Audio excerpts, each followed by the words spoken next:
नमस्कार दोस्तों, मैं सुरेश चौधरी आप सभी का हमारे चैनल स्टडी सर्च में तहे दिल से स्वागत करता हूं। आज हम पढ़ेंगे रीजनिंग का सिटिंग अरेंजमेंट और सिटिंग अरेंजमेंट में एक कतार से रिलेटेड क्वेश्चन पढ़ेंगे। जहां पे एक कतार से रिलेटेड क्वेश्चन अगर एग्जाम में आता है तो हम उसे कैसे जल्दी से सोल्व करते हैं।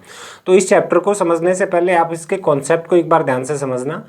तो मैं यहाँ पे आपको कतार बना के उसके बारे में एक बार बताऊंगा, तो उसके बाद जब कभी भी एग्जाम में कोई भी क्वेश्चन आएगा तो हम इसी तरीके से उसे सोल्व करेंगे, तो वो क्वेश्चन हमसे बहुत जल्दी सोल्व हो जाएगा।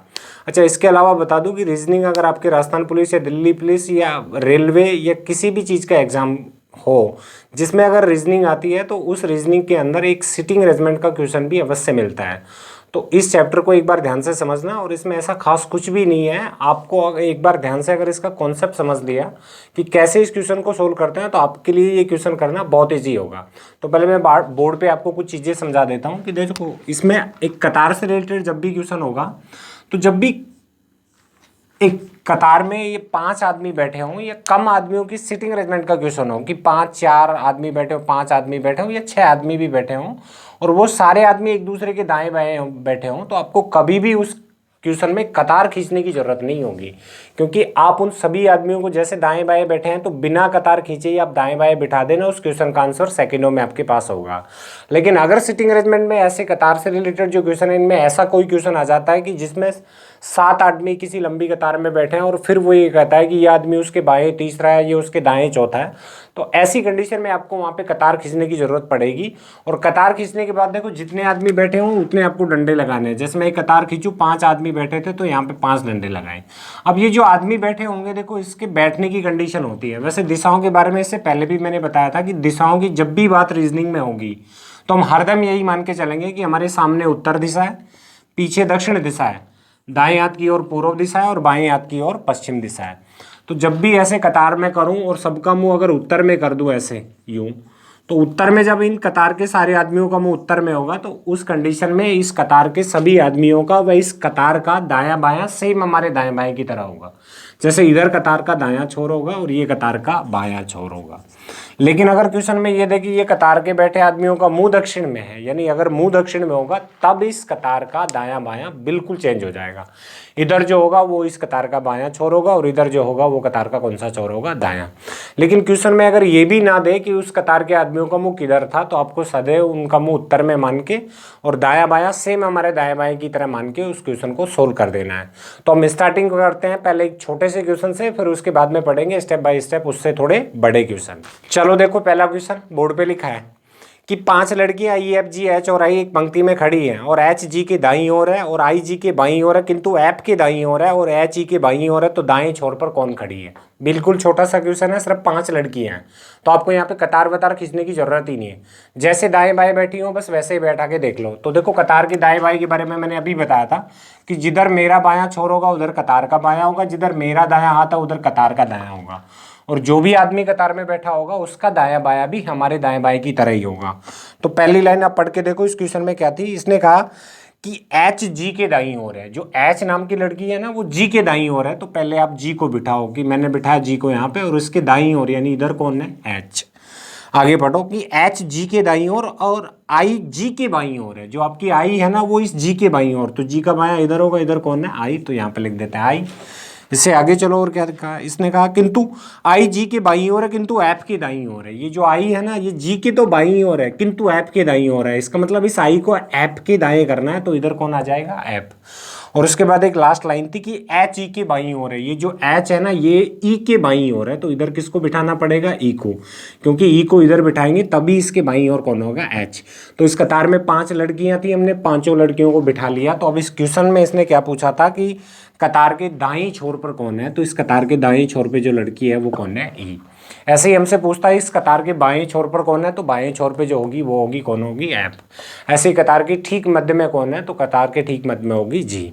तो आप सब भाई एक बार इस वीडियो को शेयर कर लो ताकि सबके पास ये पहुंचता रहे। अब इसके बाद करते हैं हम नेक्स्ट अगला क्वेश्चन। देखो, अगला जो क्वेश्चन है ये छोटा ही क्वेश्चन है, लेकिन कई बार ये एग्जाम में आ चुका है। अब से पहले कम से कम 8 से 10 बार ये एग्जाम में आ गया होगा। चलो तो हम देखते हैं इसको। इस क्वेश्चन में दिया था कि 5 किताबें ए बी सी डी और ई एक मेज पर रखी हैं। आगे बताया डी बी की दाईं तरफ है और ई के बाईं ओर है, पहले जैसा ही है, तो कर लेंगे। देखो ये कतार का बायां छोर है, बार बार लिखने की जरूरत नहीं पड़ेगी, मैं बता दिया। एक बार और लिख देता हूँ, ये दायां है, 5 किताबें किसी टेबल पे रखी हैं। अब इसने बताया डी जो किताब है वो बी के दाईं ओर है, तो बी के अगर दाईं ओर है तो पहले बी को रख देंगे, इसके दाईं ओर दाया इधर होगा, कौन सी किताब है, डी, तो यहाँ पे डी को रखा। आगे है ई के बाईं ओर है, डी जो है ना ये बी के दाईं तरफ और ई के बाईं ओर है। जो आपकी डी किताब है ये बी के तो दाईं ओर है और ई के किधर है, बाईं ओर, तो इधर किसको कर देंगे, ई को, कि इस ई के बाईं ओर कौन हो गई, डी। आगे देखो और कहता था ए सी और बी के मध्य में है। जो ए किताब आपकी है वो सी और बी के मध्य में है, तो देखो बी ये रहा, ए किताब सी और बी, तो बी ये रहा, इधर कौन सी किताब कर देंगे, सी, तो सी और बी के मध्य में कौन सी किताब होगी, ए। तो ऐसे इन सबको किया, तो इसके बाद में इसने लास्ट में पूछा तो बताएं मध्य में किताब होगी, सबसे मध्य में कौन सी किताब है, तो सबसे मध्य में जो किताब होगी वो कौन सी होगी, बी। तो इस क्वेश्चन का भी आंसर आ गया हमारा बी। चलो अगला देखते हैं। अगले क्वेश्चन में दिया कि 5 लड़के कतार में पश्चिम की ओर मुंह करके खड़े हैं। आगे का मोहन उमेश और सुरेश के बीच खड़ा है और प्रकाश उमेश के तुरंत दाएं स्थित है और महेश कतार के बाएं छोर पर है, तो बताइए दूसरे छोर पर कौन स्थित है। अब यहाँ पे देखो इसने कहा कि 5 लड़के किसी कतार में पश्चिम की ओर मुंह करके खड़े हैं, तो यहाँ पे जो सारे आदमी इस कतार में बैठे हैं उनका मुंह देखो पश्चिम में है, और मैंने आपको बताया था कि हमारे सामने उत्तर होता, पीछे दक्षिण, राइट आपको पूर्व और लेफ्ट आपको कौन सी दिशा होगी, पश्चिम, यानी इधर मुंह करना है। लेकिन आप कतार के आदमियों का यूं कतार खींच के अगर आप पश्चिम में मुंह करते हो तो वहां पे करने में आपको थोड़ी बहुत प्रॉब्लम आती है, तो आप पश्चिम में नहीं करके आप तो उत्तर में ही करके देख लो, उसके बाद में कोई प्रॉब्लम नहीं आएगी। क्वेश्चन का जो आंसर है सेम ऐसे ही ऐसे सारे आंसर आएंगे, तो आप उत्तर में ही करके देख लो। और 5 लड़के हैं तो उत्तर में सबका मुंह होगा तो दायां बायां सेम हमारे दाएं बाएं की तरह होगा, और ये सेम हमारे बाएं दाएं की तरह होगा। तो इसने फर्स्ट लाइन कही है कि मोहन उमेश और सुरेश के बीच है। अब यहाँ पे एक चीज समझने की है कि जब भी हम कतार के क्वेश्चन करते हैं तो बीच वाले आदमियों को नहीं बैठाते हैं। क्यों नहीं बैठाते हैं, क्योंकि बीच में बैठने की 2 कंडीशन होती हैं, आप समझ लो। जैसे देखो मैं ये कहूँ कि ए जो है ना बी और सी के बीच है, तो ऐसे हो सकता है।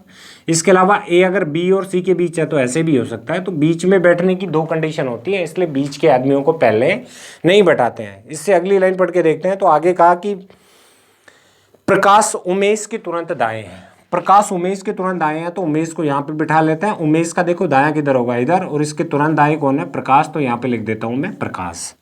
उसके बाद में आगे चलो क्या है, महेश कतार के बाएं छोर पर है। जो आपका महेश है ना वो कतार के बाएं छोर पे है, तो बायां छोर इधर होगा, इधर महेश को बिठा देंगे। और एक लाइन छोड़ी थी उसको देखो क्या थी, कि मोहन उमेश और सुरेश के बीच में है। मोहन जो है ना उमेश, तो उमेश ये रहा, यहाँ पे लिख देता हूँ मोहन, और ये मोहन एक तो उमेश और एक किसके बीच है, सुरेश के बीच है, तो यहाँ पे लिख देता हूँ सुरेश। और एक बताया ही था इसने कि महेश कतार के बाएं छोर पे है, तो बायां छोर इधर होगा, यहाँ पे कौन बैठा है, महेश। तो 5 आदमी थे, 5 आदमियों का सिटिंग अरेंजमेंट कर लिया। तो अब इसने पूछा कि बताइए दूसरे छोर पर या फिर दाएं छोर पर कौन बैठा है, तो दाएं छोर पे जो आदमी बैठा है उसका नाम क्या है, प्रकाश। ऐसे ही कतार के ठीक बीच में कौन बैठा है ये पूछता, तो इस कतार के ठीक में बीच में बैठने वाला आदमी कौन होता, मोहन। देखो अगला क्वेश्चन दिया है इसने कि 7 मित्र P Q R S T U और वी एक सीधी रेखा में उत्तर की तरफ मुंह करके बैठे हैं, पर जरूरी नहीं है कि ये इसी क्रम में हो।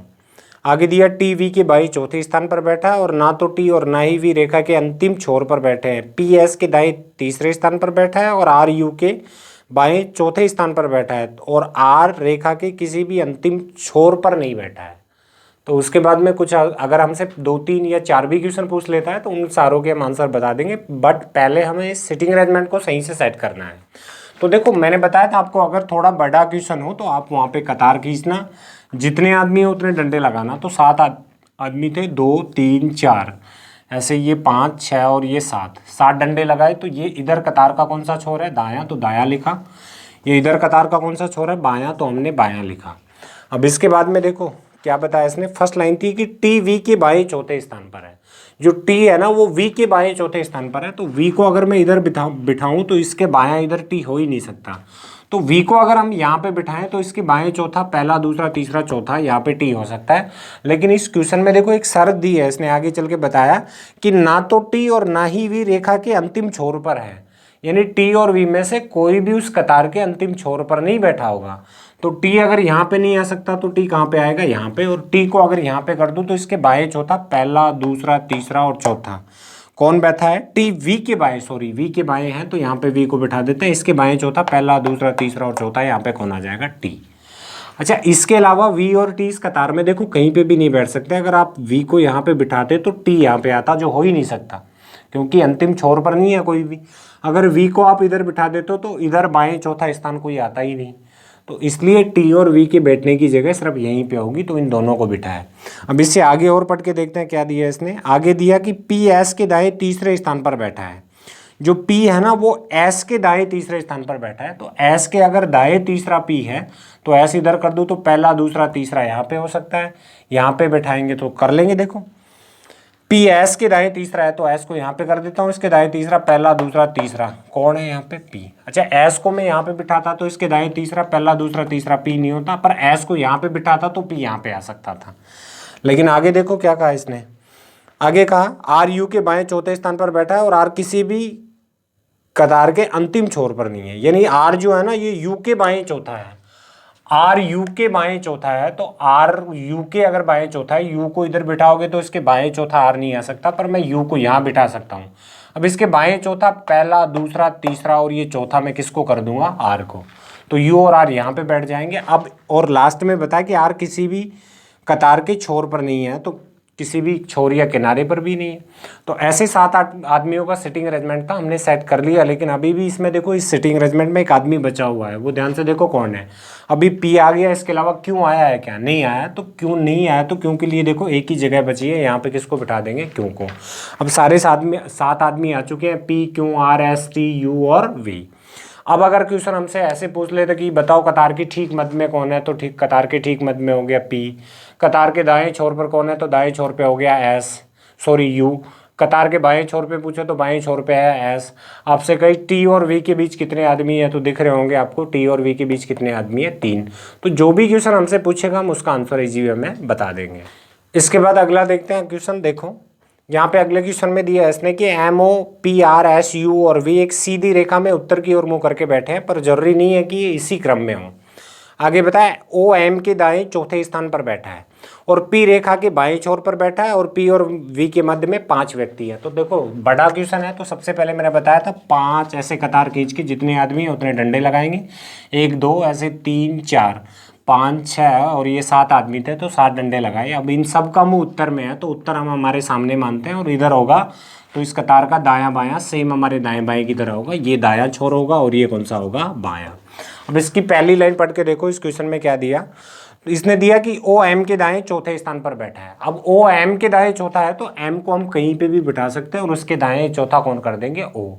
लेकिन देखो ऐसे सिटिंग अरेंजमेंट के क्वेश्चन में या कतार के क्वेश्चन में अगर आपको उसे जल्दी सोल्व करना है और इजी वे में करना है, तो आप किसी ऐसे आदमी को ढूंढो जिसका इस कतार में स्थान फिक्स हो। तो अगली लाइन में आप पढ़ के देखो, जो दे रखा है कि P रेखा के बाएं छोर पर बैठा है। अब इस आदमी का स्थान फिक्स है कि P इस कतार के बाएं छोर पर है, तो बायां छोर यहाँ पे है, यहाँ पे कौन बैठा है, P। एक आदमी हमारा कंप्लीट हुआ। उससे आगे बढ़ो, P रेखा के बाएं छोर पर बैठा है और P और V के मध्य में 5 व्यक्ति हैं। P और जो V है ना इसके बीच में 5 है, तो 1 2 3 4 और 5, यहाँ पे कौन आ गया, V। अब देखो P और V के बीच में टोटल कितने हैं, 5, तो ये हो गए 5। आगे और पढ़ते हैं क्या है। अब देखो P और V से रिलेटेड कोई लाइन दे रखी है क्या, तो आगे दे रखा है इसने कि U V के बाएं तीसरा है। जो U है ना इस V के बाएं तीसरा है, तो बायां इधर होगा, पहला दूसरा और तीसरा, यहाँ पे कौन बैठा है, U। तो U V के बाएं तीसरा है, तो ऐसा हमने तीसरा कर लिया। और उसके बाद दिया R O का निकटतम पड़ोसी नहीं है, तो R और O तो अभी आया ही नहीं, पर शुरू में एक लाइन थी कि O M के दाएं चौथे स्थान पर बैठा है। O जो है ना M के दाएं चौथा है, तो M को इधर बिठाएंगे, इधर दाया कोई हो ही नहीं सकता, M को इधर बिठाएंगे तो भी नहीं हो सकता, M को यहाँ पे बिठाऊं मैं, तो इसके दाएं चौथा पहला दूसरा तीसरा चौथा, यहाँ पे कौन हो सकता है, O। लेकिन अगर M को यहाँ पे बिठाता तो इसके दाएं चौथा यहाँ पे O आता, तो यहाँ पे तो O हो ही नहीं सकता, यहाँ पे कौन था, V। तो इसलिए M और O को बिठाने की जो जगह है वो यहीं पे फिक्स होगी कि यहाँ पे M बैठेगा और यहाँ पे कौन बैठेगा, O। इसके अलावा आप इस कतार में इन दोनों को और कहीं पे नहीं बैठा सकते। तो एक लाइन जो लास्ट में बती थी वो देख लेते हैं, वो थी R O का निकटतम पड़ोसी नहीं है। जो R आपका है ना वो O का पड़ोसी नहीं है, तो R अगर इधर नहीं आएगा तो देखो R के लिए सिर्फ यही जगह बची है, यहाँ पे कौन आ जाएगा, R। और अगर ये सारे आ गई तो देखो इस सिटिंग अरेंजमेंट में एक आदमी बचा हुआ था, वो कौन है, देखो M भी आ गया, इसके अलावा O भी आ गया, R भी आ गया, S भी आ गया। आर देखो, एस भी आ गया, और इसके अलावा एस आया है क्या? सॉरी नहीं आया। तो यहाँ पे आने वाला जो आदमी होगा वो कौन होगा? एस। अब आपसे इस सिटिंग अरेंजमेंट का कोई भी क्वेश्चन पूछ ले तो आप उसका आराम से आंसर बता सकते हो। आपसे पूछ ले कतार के ठीक मध्य में कौन है, तो यू। आपसे पूछ ले कि एस और इस पी के बीच कितने आदमी हैं, तो कितने हैं? 3। आपसे पूछ ले कि ओस के बाएं चौथा व्यक्ति कौन है, तो बायां इधर पहला दूसरा तीसरा चौथा कौन है? एम। यू के बाएं तीसरा कौन है, तो पहला दूसरा तीसरा कौन है? पी। तो आपसे कोई भी क्वेश्चन पूछ ले आप उसका आंसर बिल्कुल इजी वे में और जल्दी बता सकते हो। तो ऐसे ही हम नेक्स्ट अब अगला क्वेश्चन लेके चलो देखते हैं इसमें क्या है। देखो A B C D F और जी, ये 7 लोग एक सीधी पंक्ति में उत्तरोन्मुख होकर बैठे हैं, और एफ और जी के बीच में 2 लोग बैठे हैं, और जी और बी, जी बी के बाएं दूसरा बैठा है, और डी सी के बाएं तीसरा बैठा है, और ई जी और बी के ठीक बीच में बैठा है, और बी पंक्ति के एकदम दाएं सिरे पर बैठा है। तो बड़ा क्वेश्चन है, मैंने आपको बता रखा है। सबसे पहले लंबी कतार खींचो, 7 आदमी है, 7 डंडे लगाओ। देखो 2 2 4 2 6 और 1 7, सबका मुंह उत्तर में है, तो इधर कतार का दायां छोर होगा, इधर कौन सा होगा? बायां। सारे आदमियों का भी दायां बायां ऐसे ही होगा। तो मैंने पहले भी आपको बताया था कि बड़े क्वेश्चन को जब जल्दी से सोल्व करना हो तो सबसे पहले आप ऐसे आदमी को ढूंढो जिसका स्थान फिक्स है। तो देखो इस क्वेश्चन में नीचे नीचे की लाइन में दिया कि बी पंक्ति के एकदम दाहिने सिरे पर है। अगर आप इस लाइन को पकड़ गए और इस तरीके से अगर क्वेश्चन को करने लग गए तो इसके बाद में यही सिटिंग अरेंजमेंट का क्वेश्चन चाहे 9 आदमी हो या 10-11 हो तो उसे भी आप आराम से कर सकते हो। पर वैसे मोस्टली हमारे एग्जाम में जो सिटिंग अरेंजमेंट का ऐसा क्वेश्चन आता है वहाँ पे 7 या 8 आदमी होते हैं, इससे ज़्यादा आदमी नहीं आते। और वैसे भी ये हमारे सिटिंग अरेंजमेंट का जो लाइन कतार से रिलेटेड जो क्वेश्चन है इसका पहला टाइप है। सेकंड टाइप जो हम अगले वीडियो में लेके आएंगे वहाँ पे थोड़े बड़े क्वेश्चन करेंगे, जब 2 कतार के क्वेश्चन हो तो उन्हें कैसे करेंगे इससे अगले वीडियो में करेंगे। तो इसमें देखो सबसे पहले जिस आदमी का स्थान फिक्स है हमने उसको पकड़ा जो नीचे नीचे दे रखा है कि बी पंक्ति के एकदम दाहिने सिरे पर है।